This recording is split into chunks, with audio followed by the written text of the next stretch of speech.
everybody. Welcome to my channel. My name is Teri Hunter. I'm an intuitive astrologer, and I'm here today to talk about Mercury's last retrograde of 2024. This is happening on November 25th through December 15th. It's going to be interesting because we are getting into obviously the holiday season, but we are also experiencing the adjustment period after the presidential election. And I think that this is going to come into play in our lives. And I say that because Mercury rules the people and Sagittarius rules big concepts, philosophies, ideologies. It rules the Department of Justice and what I believe are the branches of government, where we see the leaders in Capricorn, we see the governmental branches in, I think, Sagittarius. So let me pull up the chart and show you what I'm talking about. Okay, so the retrograde starts at approximately 6:45 p.m. Los Angeles time at 22 degrees of Sagittarius. This is significant because the 22nd degree, for me, I'm a numbers gal. And while the 22nd degree can be a challenging degree in astrological theory, for me, it is a number of cooperation. And when I think about Mercury being in detriment in Sagittarius, meaning it's in its furthest place from its home in Gemini, it's really having to do a balancing act. Now, on top of it, we start with Mercury in an opposition to Jupiter. Jupiter's it's like one of those house exchanges, right? Where you go to a foreign land and you swap homes.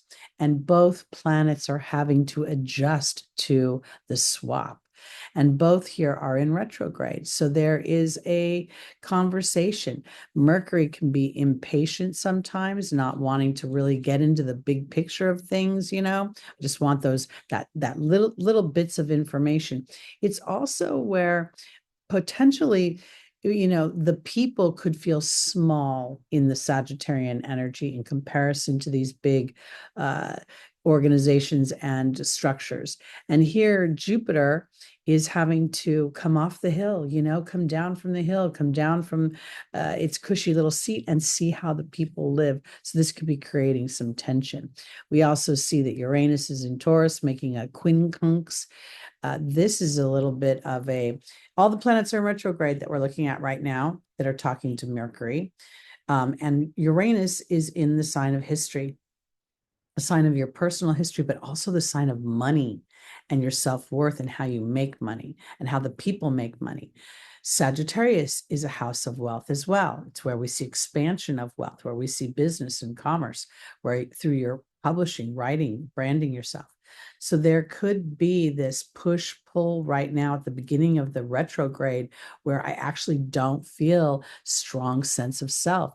The square here to Neptune could make me feel as if things aren't really, they're slipping maybe a little bit, this tension of having to believe in myself beyond results. We see that there's a nice trine here to Chiron, and yet Chiron is always challenging because Chiron is tasking me to see the wound as a gift and to assert my individuality. And this is just the way the retrograde starts. And I think that this is significant because it feels thematic. The retrograde is about 3 weeks, and we're looking at slow moving planets. So all of these are going to be in play for until we get to about, Neptune will come out of play and Uranus when at the very end of the retrograde. But I digress. Let's move on. I want to just I'm going to take off Mercury real quick. We see that Pluto has moved into Aquarius. This is going to be a significant energy change that we're going to feel, and it is in an opposition to Mars. Mars is about to go retrograde in December, and this is playing in the background. So I think because Mars is in the sign of my individual expression, and while it's not necessarily making an aspect over here to Mercury, Mercury is, I really think it's the people. How am I allowed to speak? How am I allowed to express myself? What kinds of information am I getting? And we're revisiting these ideas, and we no longer want to feel a sense of erosion. We want to feel a sense of empowerment and a sense of individuality.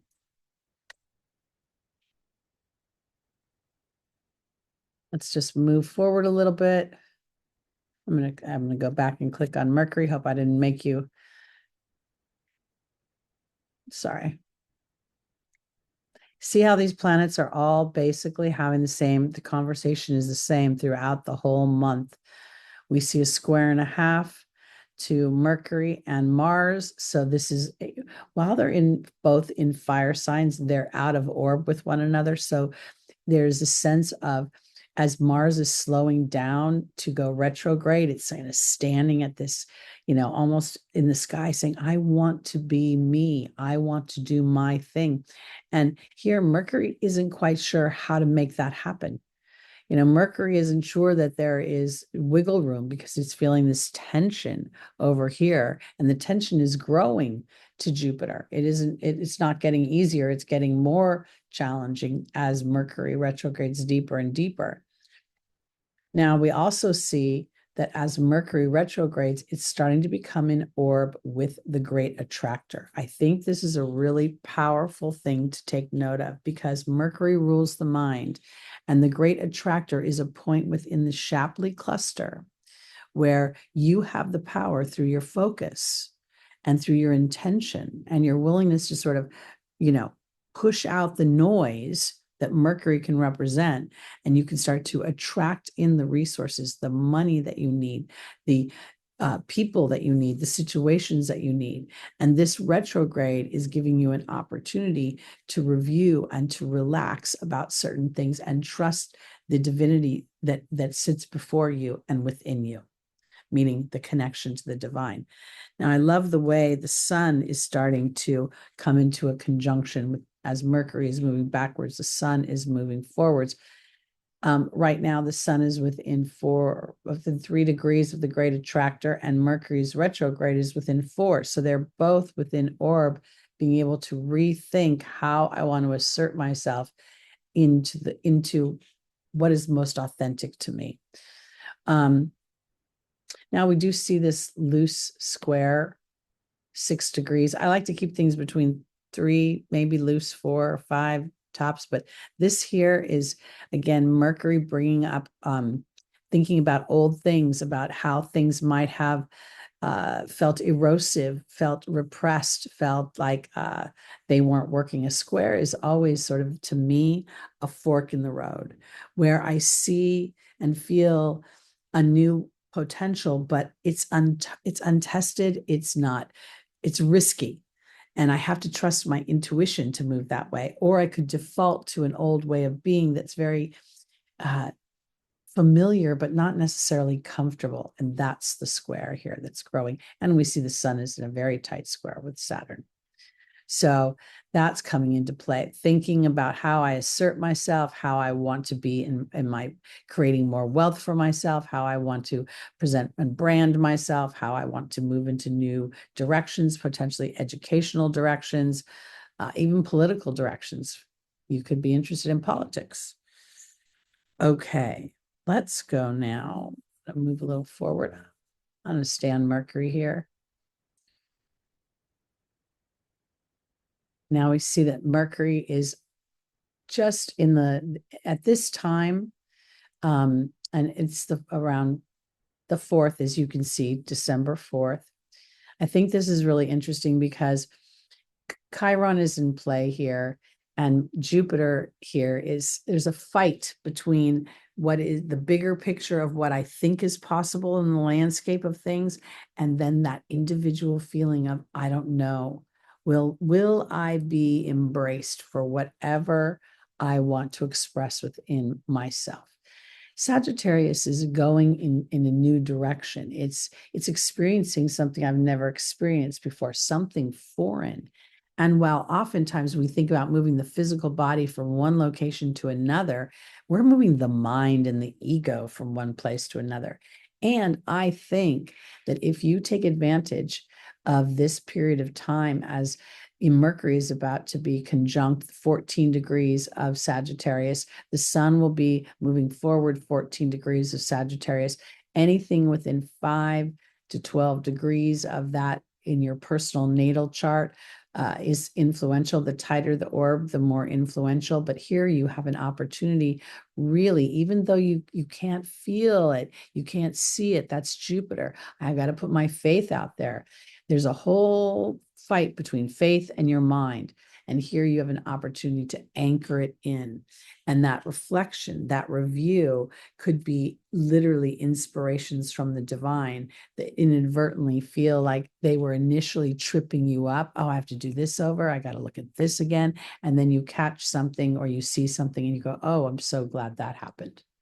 We also see now the sun and Saturn are in a direct square. And I think that influence, while it's really only a day or so, is really kind of that, am I crazy? Okay.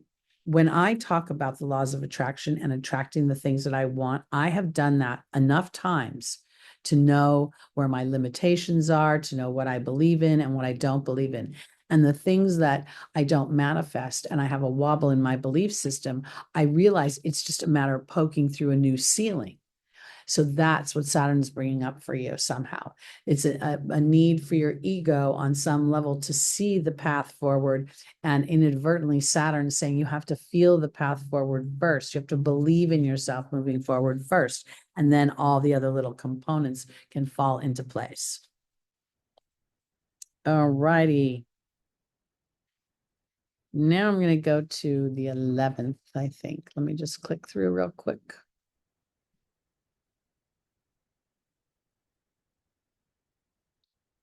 We do see the sun now in an opposition to Jupiter. And again, this is sort of a temporary, maybe a day-long influence, but this could be again where the ego is fighting with being able to see the big picture. The ego is the part of your being that is the manifester in the material and is meant to be a doubter. It's meant to, in some ways, task you to reach deep into your faith. And that's not always easy to do, because we are creatures of evidence. I want evidence. I want proof. I want, a conclusion of some kind. I'm going to jump over to the 11th now of December.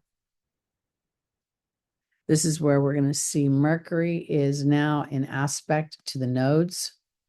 This feels kind of yummy and warm to me, even though Mercury is retrograde.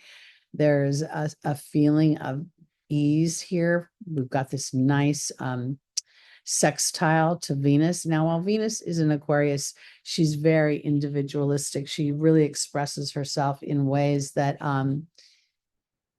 she doesn't really care if other people like her or not. But what we see here, the challenge is that Venus and Mars are in an opposition. So while Mercury is making great aspects to both planets, they're kind of arguing with each other. And this is sort of, to me, what feels like, do I want to be brave? Will I have everything I need? And the monkey mind going,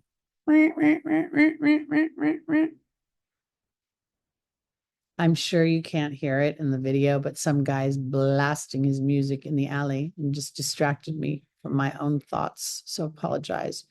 Let me move to the last day of the retrograde, which is the 15th. Oh, I'll go to the 14th. Again, I want to offer this because retrogrades are an opportunity to reevaluate, to review, to assess, to fine-tooth comb, to rest. And I feel like it's really powerful that the Mercury retrograde sort of ends with these favorable aspects to Mars and to Venus and to even the nodes, because it gives me an opportunity to see my action, Mars, and my reception, and how I'm working with both. I really believe that Pluto's entry into Aquarius is the time when we're going to see the mind become a tool rather than just, the monkey mind running amok. We're going to start to see how focused thought literally manifests. And I think part of that is because as Pluto moves into Aquarius, we're going to move out into space, and we're going to encounter beings that have intelligence beyond our comprehension, frankly. And that's going to task us to be more proactive and more aware of our co-creations. So let me just click off of Mercury real quick. And then Mercury will go direct. And we'll see that as Mercury moves forward, we're going to have another opportunity in December on the 27th for Mercury to revisit that great attractor. So the information that you have garnished in this retrograde, you can really harness, hone, and then direct moving forward. That's about it. I just want to say this because while we have Mercury retrogrades all the time, I think when we're going over certain points, like when a Mercury retrograde goes over the Great Attractor, or it goes over the galactic center, like it did last year when it was retrograding from Capricorn back into Sagittarius.